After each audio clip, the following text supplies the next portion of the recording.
Oh, excuse me, General, but I must talk to you about a very urgent matter concerning both our countries. All of Quemada's sugar is rotting in storehouses and on the quays. And so?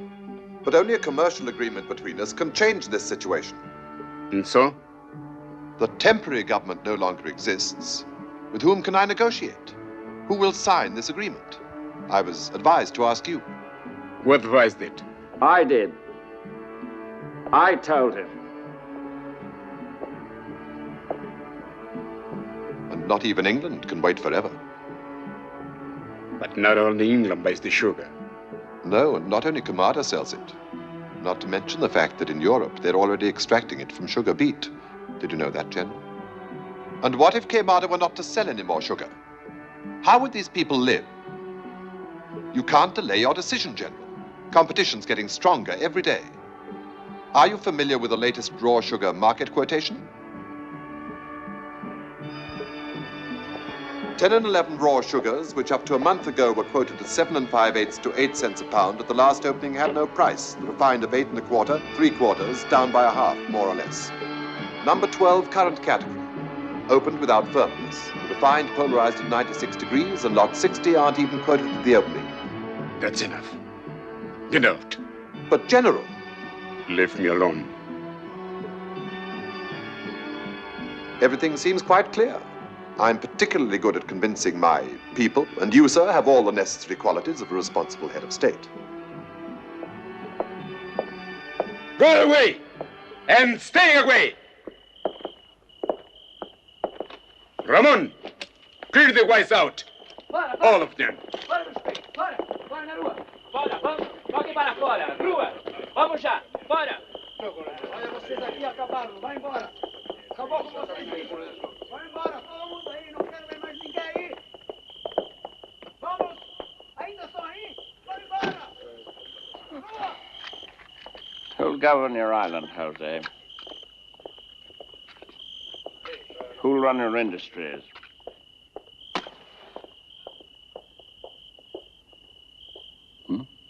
Who'll handle your commerce? Who'll cure the sick? Teach in your schools? This man? Or that man? Or the other?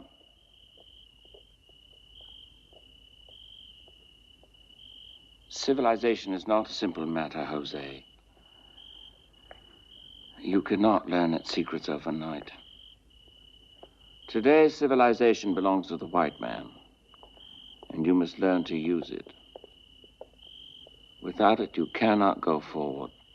But to go where, English? It's better that you too go away.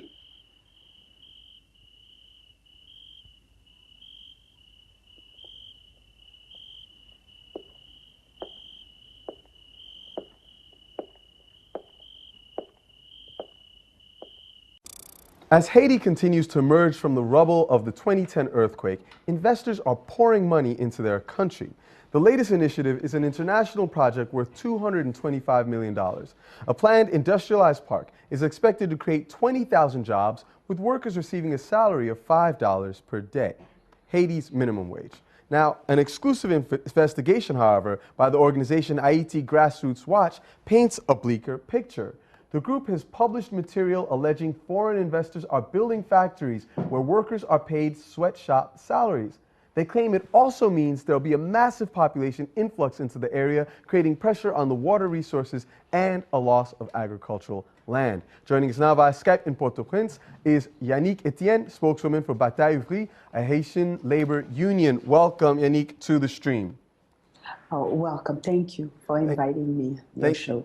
It's an absolute pleasure. Now, talk to me about why you think there's a problem with the building of this industrial park, given that it will provide tens of thousands of jobs to Haitians. Yeah, we really need the jobs in Haiti. As you know, more than 70% of the people able population is out of work, but we really need jobs in Haiti. But our preoccupation is that for the future, let's say we have those 20,000 jobs.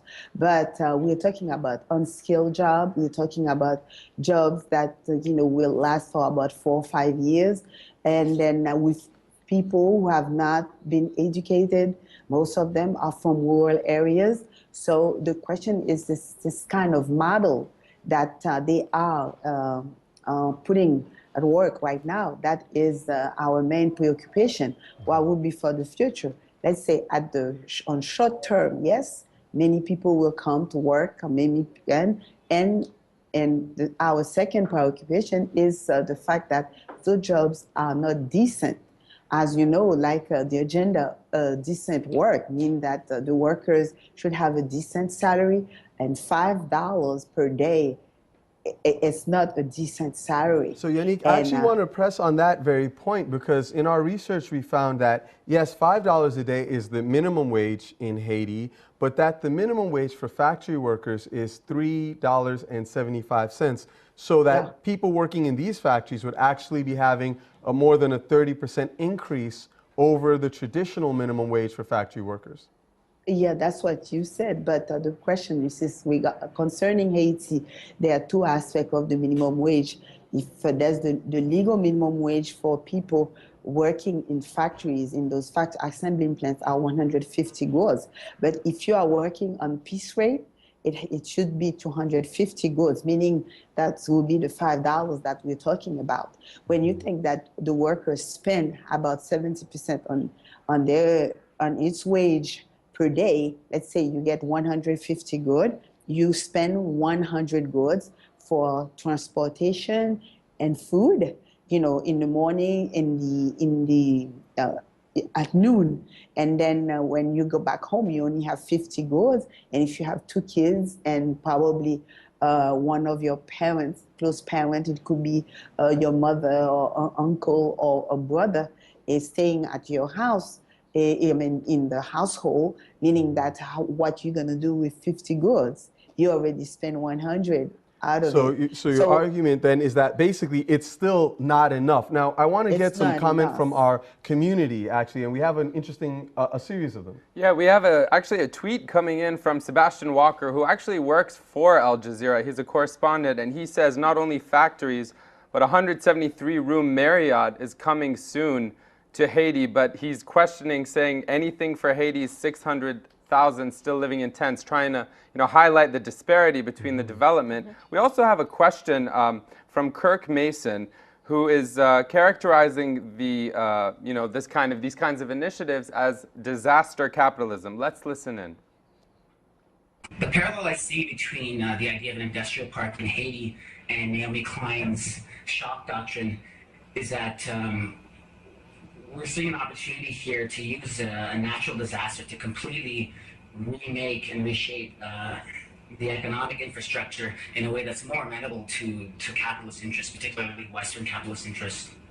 So Beck, does this ring true to you? Disaster capitalism in the works? I think that's a really interesting way to frame it. But what I wanted to ask Yannick was, reading the Haiti Grassroots report, what I found interesting was that the interviews they did with the local population, many of the population seemed to be supportive of the factory and were in fact excited at the prospect that they or their children could be getting work there. Given some of the negative things that we've been talking about, why do you think that is? Firstly, is it accurate? And if so, why do you think there is some support from the local population for it? I do think the population supports the project, but you have to understand that these people have been living in poverty for so many years. So it's a small fishing village. It's in the so you can imagine this is a first investment in this area. So people are happy to have this type of a park, industrial park in Caracol. And so we have to understand that and the peasantry, particularly small peasants, have been the losers. And with the introduction of capitalism in Haiti, meaning that the small peasants have losing their lands, because they were in the mountainous parts of Haiti. But Yannick, under this plan, wouldn't those small peasants actually be gaining something? Well, we're talking about if we're talking about assembling plants, they need young people, young able body to produce in those factories. When you take about peasants, we're talking about maybe the children of the peasants probably will find jobs in those assembling factories. But as far as the peasants, somebody who's been 40, 30, been working for 30, 35, 45 years as a peasant, no, I don't think they would be able to find jobs in those We want to factories. continue this conversation and dive deeper into this issue. Yannick, I'm going to ask you to stay with us. I want to thank you, Beck, for being with us, Ahmed as well, and thank you, our community, for joining us. Join us at stream.aljazeera.com where we'll continue this conversation on Thursday.